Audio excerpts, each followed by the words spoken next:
మెయిన్గా ఈ సినిమాకి పనిచేసిన ఎంటైర్ క్యాస్ట్ అండ్ క్రూకి నేను థ్యాంక్స్ చెప్పుకోవాలి. తర్వాత ఒక సినిమా సక్సెస్ అనేది చాలామంది లైఫ్స్ మారుస్తుంది. అంటే starting from producer, director, the entire cost, crew, సినిమాకి పనిచేసిన వాళ్ళే కాకుండా డిస్ట్రిబ్యూటర్స్, ఎగ్జిబిటర్స్, ఆ థియేటర్స్లో పనిచేసే క్యాంటీన్, సైకిల్ స్టాండ్, వీళ్ళందరి లైఫ్స్ మారుతుంది ఒక సక్సెస్ఫుల్ సినిమా అనేది. సో అది సెలబ్రేట్ చేసుకోవడం అనేది చాలా చాలా ఇంపార్టెంట్. అంటే ఇది ఎందుకు ఈ 50 days ఫంక్షన్ అనేది, అంటే ఇప్పుడు సినిమా రిలీజ్ అయ్యి జనరల్గా ఇలాంటి సెలబ్రేషన్స్ ఎందుకు చేస్తారు అంటే కనుక సినిమా ప్రమోషన్ కోసం చేస్తారు.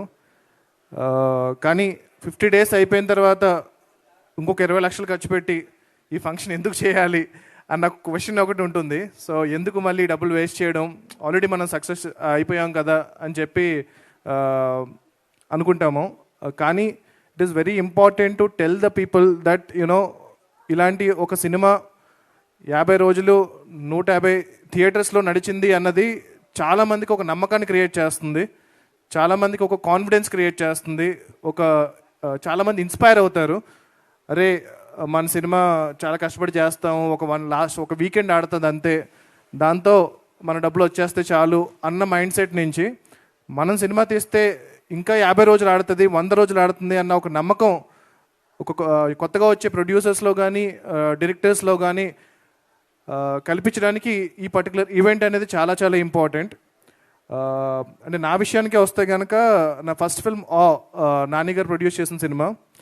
సో అది క్రిటికల్గా చాలా ఎక్లైమ్ వచ్చింది, కమర్షియల్గా కూడా చాలా పెద్ద సక్సెస్ అయింది. కాకపోతే మేము ఎందుకు మనం సక్సెస్ అని చెప్పాలా, ఒక ఈవెంట్ చేయాలా, అందరికీ తెలుసు కదా సినిమా చాలా మంచి కమర్షియల్ సక్సెస్ అయింది అని చెప్పి మేము చేయలేదు అప్పుడు. అంటే మేము అనుకున్నాం వి టుక్ ఇట్ ఫర్ గ్రాంటెడ్ అనమాట.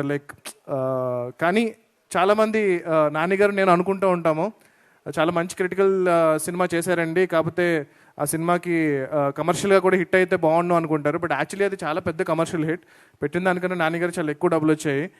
కాకపోతే మేము సక్సెస్ ఈవెంట్ చేయకపోవడం అనేది అంటే ఒక నార్మ్ అయిపోయింది అనమాట. సినిమా సక్సెస్ అయినా అవ్వకపోయినా, హిట్ అయినా అవ్వకపోయినా సక్సెస్ మీట్ చేయడం అనేది చాలా నార్మ్ అయిపోయింది. సో అది చేయకపోయేటప్పటికీ చాలామందికి సినిమా కమర్షియల్ హిట్ కాదేమో అని అనుకుంటున్నారు. సో అందుకు ఒక సినిమా సక్సెస్ అనేది ఇలా సెలబ్రేట్ చేసుకోవడం అనేది, ఒక జెన్యూన్ హిట్ అనేది చాలా చాలా ఇంపార్టెంట్. అది చాలామందికి నేను అన్నట్టు ఇన్స్పిరేషన్ని, కాన్ఫిడెన్స్ని బిల్డ్ చేస్తుంది. సో అలాంటి ఈ సెలబ్రేషన్లో మీరందరూ పాల్గొన్నందుకు చాలా చాలా థ్యాంక్స్. అండ్ మా మీడియా మిత్రులు ఈ సినిమాని స్టార్ట్ అయినప్పటి నుంచి ఇప్పటి వరకు జనాల్లోకి విపరీతంగా తీసుకెళ్లారు. మీ అందరికీ కూడా పేరు పేరున వంశశేఖర్ గారి దగ్గర నుంచి, మూర్తి గారి దగ్గర నుంచి, నిశాంత్ గారి దగ్గర నుంచి ప్రతి ఒక్కరికి చాలా చాలా థ్యాంక్స్ అండి ఈ సినిమాని ఇంత ఎంకరేజ్ చేసినందుకు. That's it. థ్యాంక్ యూ అండి, thank you so much for hosting this. And ఈ సినిమా 50 రోజులు పూర్తి చేసుకుంది. And there is a remastered version that is coming. అది మీకు ఇంకా ఎక్కువ సర్ప్రైజ్ చేయబోతుంది.